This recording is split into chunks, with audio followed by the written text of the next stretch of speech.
Well, good morning, everyone. My name is MightyStream. I'm going to do our April the 20th just for today in a meditation. I hope you're doing well this morning. It's good to be with you. Let's go ahead and get into the meditation. The title of the meditation for today is Detachment. Detachment. Addiction is a family disease, but we could only change ourselves. Many of us come from severely damaged families. At times, the insanity that reigns among our relatives feels overwhelming. Sometimes we feel like packing our bags and moving far, far away. We pray that our family members will join us in recovery, but to our great sadness, this does not always happen. Sometimes, despite our best efforts to carry the message, we find that we cannot help those we hold most dear. Our group experience has taught us that frequently we are too close to our relatives to help them. We learn it is better to leave them in our higher powers' care. We have found that when we stop trying to settle the problems of family members, we give them the room they need to work things out in their own lives. By reminding them that we are not able to solve their problems for them, we give ourselves the freedom to live our own lives. We have faith that God will help our relatives. Often, the best thing we can give our loved ones is the example of our own ongoing recovery. For the sake of our family's sanity and our own, we must let our relatives find their own ways to recover. Just for today, I will seek to work my own program and leave my family in the care of a higher power. Let's take a moment of silence, followed by the we version of the Serenity Prayer. Moment of silence now, please.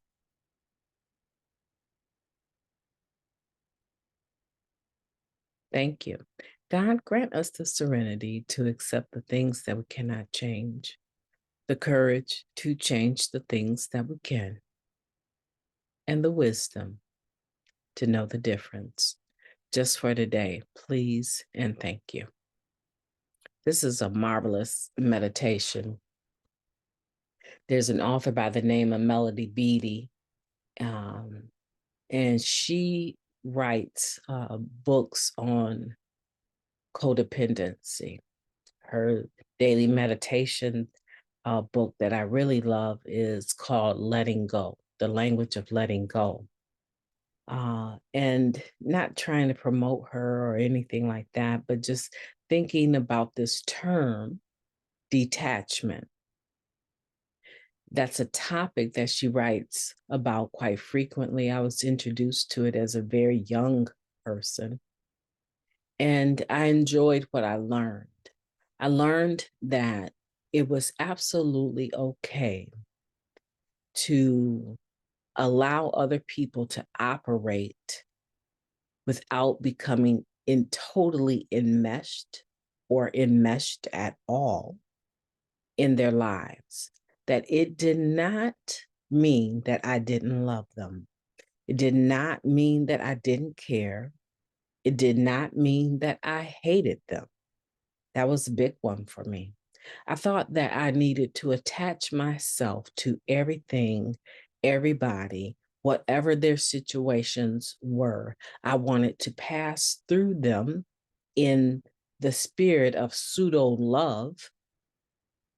I say pseudo love because I truly would be so angry sometimes, so hateful sometimes, so resentful sometimes with the very individual or situation that I call myself loving them through. I realized that I was very conflicted because I wasn't thinking or feeling very loving at all. And I was acting as if their success meant my success. Their Overcoming their issue meant I overcame my issue. And I would pour all of my energy into people and their situations. I was so enmeshed that it was very difficult for me to detach myself and understand that it didn't reflect on me. The situation reflected on them and their actions. It didn't reflect on me if I helped them or if I didn't. It was like making a donation to St. Jude's Hospital. They don't know me, but when it comes up on the cashier register, for a certainty, I'm going to donate or round up to the next dollar because I appreciate their cause, right? That they help children, and sometimes they help them without expecting any payment at all for cancer, right? I appreciate the cause and I make a donation. What they do with what I donate is not my business. It is a donation. And so, what I'm saying to correlate this to this meditation, situations that are occurring outside of myself with other people, I wouldn't say that they don't know me, but their problem isn't my problem. So, in that sense, we don't know each other that way. I can make a donation in kind of a prayer, of financial resource if I so choose to, without expecting anything back in return, because they're usually in such a destitute situation, they don't have anything to give. And whether it be intentional or unintentional, they are takers, right? They're takers of time, they're takers of love, they're takers of energy, and they don't have anything, not one iota, to return to the individual that is investing in them. So when I give my time, my energy, my money, my thoughts, my prayers, it's a donation. I don't expect anything back. I don't even expect for them to land on their feet, because 9 times out of 10, they're doing the same thing over and over, expecting different results. And they're not going to get what I have without surrendering their will to the will of the God of their own understanding. Hopefully, they have one, right? And so, this meditation is concentrating on detaching ourselves from loved ones, family members that are using, or they have it, they can be using in different ways. But it is mostly talking about those family members we want to stop using drugs, that have not, that we are investing not only time, energy, but sometimes money to keep them afloat. When we do that, let's be careful, because a lot of times we're in the way. We're trying to carry the addict instead of carrying the message.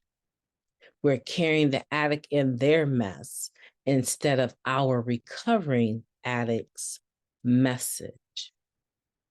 And we don't want to continue to do that. You know why? Because we're now in the way of hopefully a bottom that will create the gift of desperation. You know, I've had to detach from family members, and I can tell you the truth as I sit here reminiscing when I decided to detach, right? Dropping off packages of cigarettes and water and money and bus fare to, you know, the facilities that they were staying in, care packages. I can't tell you how much money I have spent on care packages for relatives in prison, right? And so I realized I need to detach because I wasn't doing it out of a right spirit. I wasn't doing the right thing for the right reason. In fact, I was very angry and very resentful that after decades, these particular family members still had not grown up to the point where they could take care of themselves, that they were abusing and taking advantage of and leaning on not only myself, but, you know, my mother, my grandmother. Oh, I was very, very resentful. And I would choose to do those things regardless, knowing that my spirit wasn't right, right? I would do it regardless because I wanted to spare my elders from having to be exposed to the dangerousness of a using addict. I didn't want to read about my mother being hurt in the paper or my grandmother being hurt in the paper because they refused to help. They refused to give someone an opportunity to lay down on a couch or to bathe or to shower or to eat something. Because you know as well as I do that as using addicts, we will take what we want if you do not give it to us. And so I call myself being helpful, but I wasn't doing the right thing for the right reason. It's not like I was doing service to Narcotics Anonymous, right? And so when I detached myself, I went through a grieving period, and I feel like I need to say that to you. I need to say that to you because some of us are still attached to our children, attached to our cousins, our relatives, our moms. Um, I talked to a gentleman not too long ago in recovery. And you know what? He had, I don't know how, he was celebrating clean time. And he refuses, absolutely refuses to detach himself from his using father and his using father's abusive behavior. He just takes it. And he's been taking it since he was a little boy. And he does not see how he can have a good conscience in separating himself from someone that is using and abusive, that is his elder. He will not stop. And so my constant prayer in those situations is that it doesn't drive you into a corner. Keep sharing, right? Honestly, about what you're passing through, because I don't want it to drive you into a corner you can't get out clean. So what I need to say in closing is that most of us have someone that we need to detach from. And they might be in your front room on your couch right now. They might be sleeping in the room within your home that you pay in the mortgage or rent for. They might be expecting for you to take something out of your bank account to be able to help them. And all I'm saying is that we need to detach because we're stopping them from reaching their bottom and we're stopping them from having the gift of desperation. We are in the way. Honestly, we're in the way. That first no that you say and you really mean it, and you begin to not accept phone calls or drive-bys and drop-bys, is going to hurt. That's what I really want to tell you, is that it's going to hurt. It's going to feel like abandonment. It's going to be very, very painful. You might shed some tears, men and women both.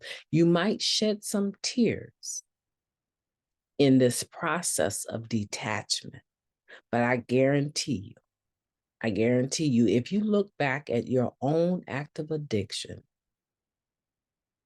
and all of the family members that you took absolute advantage of over and over and over and over and over again. Why do you think it's going to be any different with this person? I thought it was going to be different because I'm so spiritual. I've got this program. I understand it. I've worked my steps. You can't be in my presence and or receive my help and not get better. I really thought more of myself than I should have. I really thought that my influence, my interaction, my support, my dying support, right? Really, it was undying support, but it never ended, right? But it was killing me. So I call it dying support. I really actually thought that I had enough power and enough love to cause these individuals to change. One was so hard for me because I knew the instant I stopped, they were going to start bothering my elders. But I stopped because my spirit wasn't right. It wasn't even 2 months.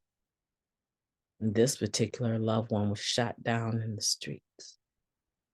But that's just one. Sugar, I got so many I could tell you about. And sometimes when I'm in the comfort of my home, thinking about my loved ones that are freezing, sleeping under benches and trying to figure out how they can create a tent in the woods. When I think about their suffering, it kills me. But today, I have to remember I have a relationship with my higher power. My higher power got me to recovery. My higher power will not take me anywhere. My higher power cannot keep me. It is my job not to go into dinges. It's my job, dungeons, right? It's my job not to go into dungeons. It's my job not to go into the den. It's my job not to go into those places or deal with those people. I'm not talking about those people in a negative sense. I'm talking about going in wet places, trap houses, right? Come on now. Don't get stuck on words. I'm talking about it's my job to participate in my recovery and not go into those places that I know doggone well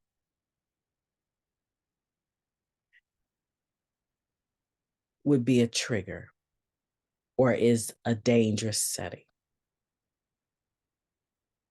So if I think that, do I also not think that bringing it into my home is a problem? So we don't go into those places, but we don't mind letting using addicts just take up space in our crib. For no, come on. And even as difficult as it is, it feels a heck of a lot more right and proper and spiritual than what I was doing, because all I was doing, listen to this word, and I end with this, was enabling them to continue their active addiction. So people that are enablers usually don't understand that they are until someone tells them. How are they going to get better if you just keep catching their fall? You keep breaking their fall. If you keep being the net that they fall onto, how are they ever going to reach the bottom? Get out the way. Yeah, I had to have someone tell me, get out the way. You coming in here sharing about the same thing over and over, how mad you are about this relative, that relative. Why do you keep on trying to help? Get out the way. Live your best life. Live your recovery. Participate in your own recovery and turn them over to the same higher power you turn all your other stuff over to. Now that's faith. And it's a heck of a lot less arrogant than trying to be God in somebody else's life. Listen, family, I could go on this topic forever and a day.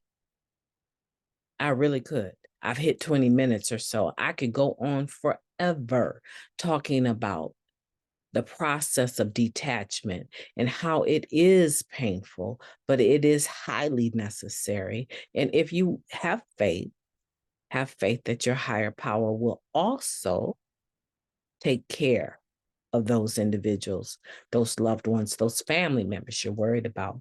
Listen, I want for you to have a beautiful day on purpose. I want you to have a 5-star day. How about that? On purpose, no matter what comes your way. I know you can do it. My name is MightyStream, and I will be talking to you tomorrow.